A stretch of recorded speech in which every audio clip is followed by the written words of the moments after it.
Hello दोस्तों, welcome to our channel SMKK। पहली बार आए हैं तो चैनल को सब्सक्राइब जरूर करें और स्टॉक मार्केट की नई नई वीडियोस के लिए बेल आइकन को प्रेस करके ऑल ज़रूर सेलेक्ट करें। तो दोस्तों, जैसा कि आप सबको पता है कि अभी अभी G20 सम्मेलन हुआ था और उसमें काफ़ी सारी न्यूज़ आई है जिससे काफ़ी इंडियन कंपनीज़ को फ़ायदा होने वाला है और जिससे उनके स्टॉक में काफ़ी तेज़ी दिखाई दी हाल ही में दिनों में। लेकिन दोस्तों, ध्यान रखना कि वो तेज़ी एक वार्निंग के साथ आई है। ऐसा नहीं है कि वो स्टॉक्स बहुत ही भागेंगे, ऐसा नहीं है कि वो स्टॉक्स कभी गिरेंगे ही नहीं। एक वार्निंग छुपी होती है जो कि काफ़ी कम लोग बताते हैं। तो आज मैं इस वीडियो में उसी वार्निंग के बारे में आपको बताने वाला हूं। तो पहले हम न्यूज़ कवर कर लेते हैं और स्टॉक्स के बारे में बात कर लेते हैं और फिर मैं आपको बताऊंगा कि इसमें वार्निंग क्या है और कैसे ये आपका पैसा लॉस में भी जा सकता है प्रॉफिट की जगह। तो दोस्तों, सबसे पहले बात करते हैं न्यूज़ की। अलग अलग न्यूज़ के हिसाब से अलग अलग स्टॉक कवर करेंगे। सबसे पहले न्यूज़ कौन सी है? India Middle East Europe corridor pact boost railway company stock. आप सबने सुना होगा, 2 दिन पहले ये न्यूज़ आई थी कि इंडिया मिडिल ईस्ट और यूरोप, मतलब पहले इंडिया मिडिल ईस्ट का था लेकिन जब बात यूरोप तक पहुंच जाएगी ये पता नहीं था। तो यूरोप तक भी एक कॉरिडोर ऐसा होगा जिससे ट्रेड किया जाएगा और वो सब ट्रेड जो होगा वो रेल के थ्रू होगा। तो इससे क्या है, रेलवे के स्टॉक काफ़ी भागे। लेकिन वो स्टॉक्स का काम क्या है, आपको उनके बिजनेस के बारे में पता होना चाहिए और साथ में रिस्क क्या आता है वो भी पता होना चाहिए। तो हम उसी के बारे में बात करने वाले हैं। सबसे पहला स्टॉक कौन सा है? IRFC। तो दोस्तों, आज के दिन अभी आपने देखा ये कि 2 दिन में काफ़ी डाउन आ चुका है। स्टॉक मार्केट काफ़ी डाउन आ गई थी 2 दिन में। आज के दिन भी लगभग 5% की गिरावट थी। तो 6 महीने की परफॉर्मेंस अगर देखें, इसने 190% के रिटर्न ऑलरेडी बना के दे दिया है। अगर इसका बिजनेस देखें कि ये काम क्या करती है, फिर ही आपको सारी कहानी समझ आएगी। काम क्या करती है? ये फंडिंग करती है। IRFC borrow fund from the financial market to finance the acquisition and create the assets. तो दोस्तों, रेलवे के लिए जो भी फंड्स वगैरह चाहिए होते हैं वो ये कंपनी इकट्ठा करती है। तो काम तो अच्छा है, मतलब सबसे पहले काम इसी का आता है। जब भी कोई ऐसी बात आती है, कोई ऐसी न्यूज़ आती है, सबसे पहले काम इसी का आता है और ये बहुत अच्छा भागती है। 6 महीने में 190% की रिटर्न है, बहुत ही अच्छा है। चलिए कोई बात नहीं, हम नेक्स्ट स्टॉक की बात कर लेते हैं। नेक्स्ट कौन सा है? RVNL। आज के दिन ये भी डाउन था। 6 महीने की परफॉर्मेंस देखें, 164% की रिटर्न। ये क्या काम करती है? ये काम करती है इंफ्रास्ट्रक्चर का।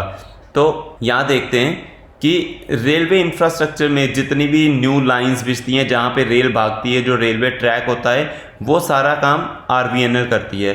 तो बिल्कुल जब फंडिंग आ जाएगी तो सबसे पहला काम इन्हीं का होगा, क्योंकि पटरी बिछाई जाएगी उसके बाद ही रेल चलेगी। तो इनका काम भी बहुत अच्छा है। ये भी इसीलिए इतना भागे हैं। अगर 6 महीने में देखो तो 164%। नेक्स्ट हम बात करते हैं, नेक्स्ट स्टॉक कौन सा है? अर्कॉन इंटरनेशनल। ये 6 महीने में कितना भाग चुके हैं? 180%। इनका काम क्या है वो भी देख लेते हैं। अर्कॉन इंटरनेशनल का काम क्या है? तो दोस्तों, लाइनें बिछाई जाएंगी, सब कुछ होगा। वो कंस्ट्रक्ट कौन करेगा? ये कंपनी करेगी। जो जितना भी सामान लगेगा वो कौन बनाएगा? अर्कॉन इंटरनेशनल बनाएगी।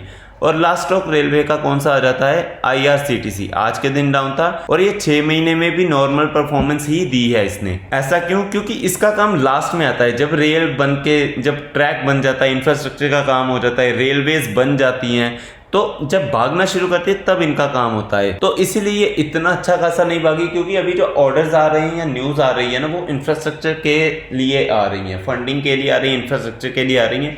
इसलिए IRFC, RVNL, अर्कॉन बहुत तेज़ भागे हैं, ये इतना नहीं भागा। तो दोस्तों, ये तो हो गई रेलवे की कहानी। दूसरी न्यूज़ कौन सी आई थी जिससे काफ़ी स्टॉक्स को फ़ायदा हुआ? At G20 Nigeria eyes massive Indian investment in defence. तो डिफेंस में काफ़ी इन्वेस्टमेंट करने का सोच रहा है नाइजीरिया।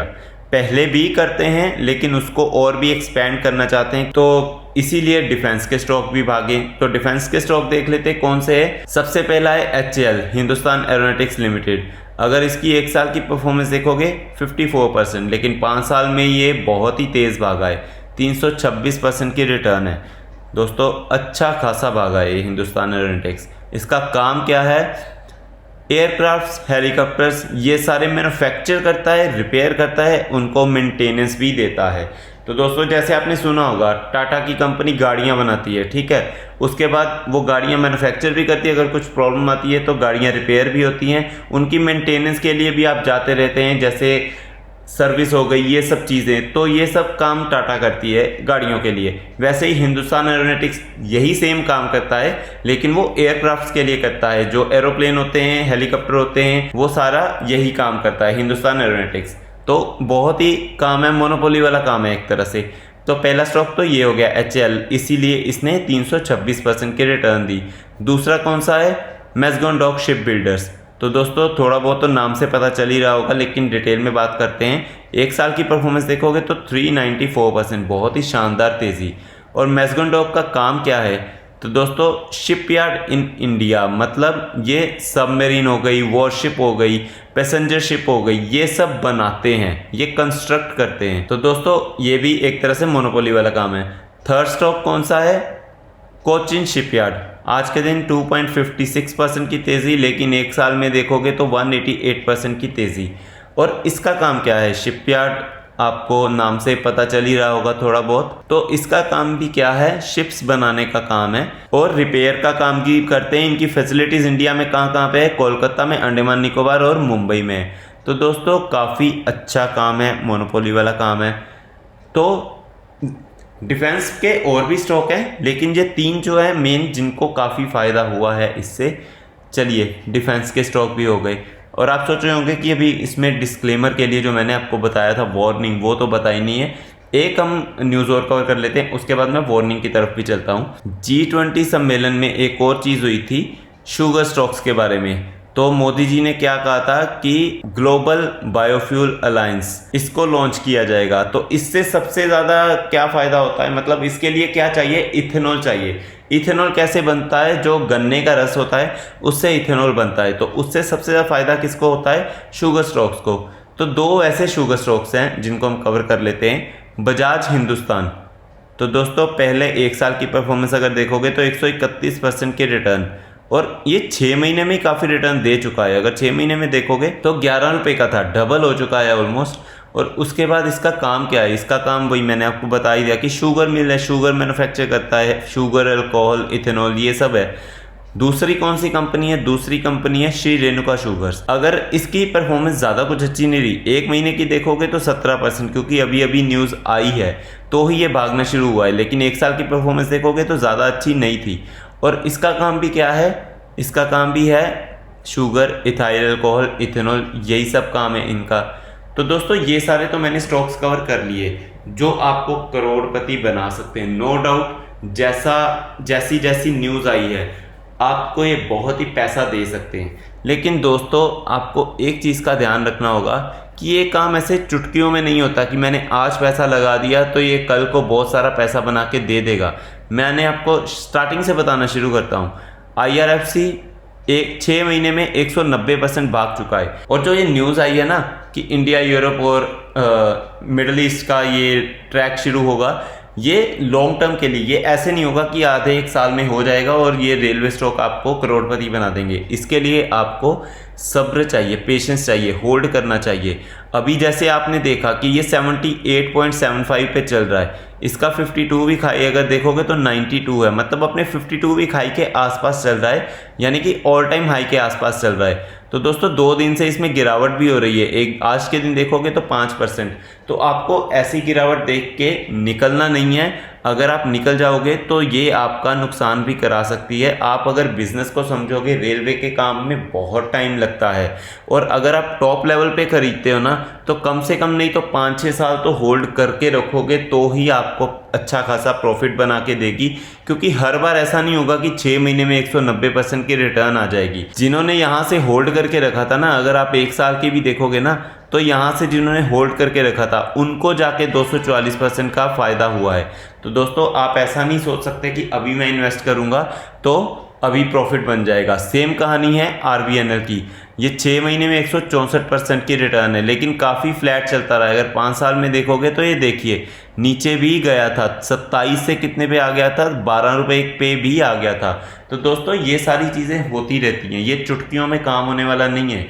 वार्निंग इन स्टॉक्स में कम है लेकिन शुगर स्टॉक्स में ज़्यादा है, वो भी मैं आपको बताता हूँ। रेलवे स्टॉक में सबसे बड़ी वार्निंग ये है कि ये टॉप लेवल पे चल रहे हैं, हो सकता है कि आगे ये नीचे जाना भी शुरू हो जाए, क्योंकि न्यूज़ तो आ गई है। अभी इनको ऑर्डर मिलने स्टार्ट हो जाएंगे तो ही चलेंगे। और एक बहुत बड़ी वार्निंग है जो मैं लास्ट में देने वाला हूँ, अभी ये है कि ये इनको ऑर्डर मिलने शुरू हो जाएंगे तो ये स्टॉक्स भागेंगे, नो डाउट भागेंगे, लेकिन ये नीचे भी आ सकते हैं। IRFC का आपको पता ही है, OFS भी आने वाला है, जब OFS आएगा तो भी ये नीचे जाएगा। अगर आयरकॉन की बात की जाए तो 6 महीने में 180% की रिटर्न है, टॉप लेवल पे चल रहा है। आप खरीदोगे डाउन चला जाएगा, नो डाउट जा सकता है, हो सकता है 50% डाउन भी चला जाए, तो डरना नहीं है। और लास्ट में IRCTC जो कि इतना नहीं भागा तो ये डाउन भी कम जाएगा, क्योंकि जब ये भागा था ना, ये देखिए यहाँ पे जब ये भागा था 281 से 1100 तक पहुंच गया था, तो उसके बाद नीचे भी वैसे ही आया था। तो जो यहाँ नीचे आने के टाइम जिन्होंने टॉप लेवल पे खरीदा होगा, नीचे आते भाग गए होंगे ना, तो आज वो नुकसान में ही बैठे होंगे। तो दोस्तों डिफेंस स्टॉक की भी यही कहानी है। हालांकि HAL काफ़ी अच्छा स्टॉक है, लेकिन 6 महीने में ठीक ठाक परफॉर्मेंस है, तो इसके गिरने के चांसेस कम है, लेकिन ये भी अपने टॉप लेवल पे ही चल रहा है, तो डाउन जा सकता है। मैस्कॉन डॉक ने बहुत ही शानदार रिटर्न बना के दिए टॉप लेवल पे, इसमें रिस्क बहुत ज़्यादा है। कोचिन शिपयार्ड में भी रिस्क बहुत ज़्यादा है, क्योंकि टॉप लेवल पे चल रहा है और 1 साल में रिटर्न बहुत अच्छी है। तो दोस्तों उससे भी बड़ी जो रिस्क की बात है वो है शुगर कंपनीज़ की। शुगर कंपनी में कैसी है, सबसे पहले चलते हैं बजाज हिंदुस्तान शुगर। अभी ठीक है 6 महीने में 101% भागा, कोई बात नहीं, वो तो रेलवे स्टॉक और हमारे डिफेंस के स्टॉक भी भागे, लेकिन इसका मार्केट कैप देखो 3000 करोड़ का। तो दोस्तों बहुत ही छोटी कंपनी है, अगर तो न्यूज़ अच्छी आई है तो भागी है, अगर छोटी न्यूज़ आ जाएगी ना तो ये आराम से 70-80% गिर भी सकती है। ये बात आपके जहन में ज़रूर होनी चाहिए, ये बात आपको ध्यान में रखनी चाहिए। सेम बात है श्री रेणुका शुगर्स के लिए, 11000 करोड़ का मार्केट कैप है बस। तो दोस्तों ये गिरेंगे ना तो बहुत ज़बरदस्त गिरेंगे। और जो सबसे बड़ी वार्निंग है वो क्या है, ये सारे गवर्नमेंट स्टॉक्स हैं। अगर आप एक एक को चेक कर लोगे ना, मैंने जितने स्टॉक बताए इन सब में गवर्नमेंट की होल्डिंग है। तो दोस्तों गवर्नमेंट का कभी कभी ऐसा होता है कि गवर्नमेंट के खुद के डिसीजंस ही उनके अगेंस्ट चले जाते हैं, जैसा कि IRCTC में हुआ था। IRCTC टॉप लेवल पे चल रहा था, गवर्नमेंट ने एक न्यूज़ भेजी कि जो IRCTC की टिकट बुकिंग है उसमें से कुछ तो ऐसी न्यूज़ थी टिकट बुकिंग की, तो IRCTC स्टॉक झट से नीचे गिर गया और उसके बाद ऊपर आ ही नहीं पा रहा, अभी धीरे धीरे चल रहा है। तो दोस्तों गवर्नमेंट स्टॉक्स हैं, सबसे बड़ी वार्निंग ये है कि ये गवर्नमेंट के डिसीजन के अकॉर्डिंग ही चलते हैं और कभी कभी गवर्नमेंट के डिसीजन उल्टे पड़ जाते हैं। तो दूसरा क्या है, नेक्स्ट ईयर जो है वो इलेक्शंस आने वाले हैं, तो दोस्तों अगर गवर्नमेंट चेंज हो जाती है तो उसका इम्पैक्ट इन सारे स्टॉक्स पे बहुत ही भयंकर पड़ सकता है। तो दोस्तों आपको ये सारी चीज़ों का ध्यान ज़रूर रखना है। ये मेरी वार्निंग थी जो कि बहुत कम लोग बताते हैं, क्योंकि ऐसा होता है कि लोग भी अच्छी खबर सुनना चाहते हैं तो सारे वही सुनाते हैं, लेकिन जो वार्निंग है वो कोई नहीं बताता, जो बुरी खबर है वो कोई नहीं बताता। तो दोस्तों ये चीज़ों को ध्यान में रख के ही आपको इन्वेस्ट करना चाहिए। तो दोस्तों मैं उम्मीद करता हूँ आपको ये वीडियो बहुत पसंद आई होगी। ऐसे ही स्टॉक मार्केट की नई नई वीडियोज़ के लिए चैनल को सब्सक्राइब जरूर करें और बेल आइकन को प्रेस करके ऑल ज़रूर सेलेक्ट करें। थैंक यू दोस्तों।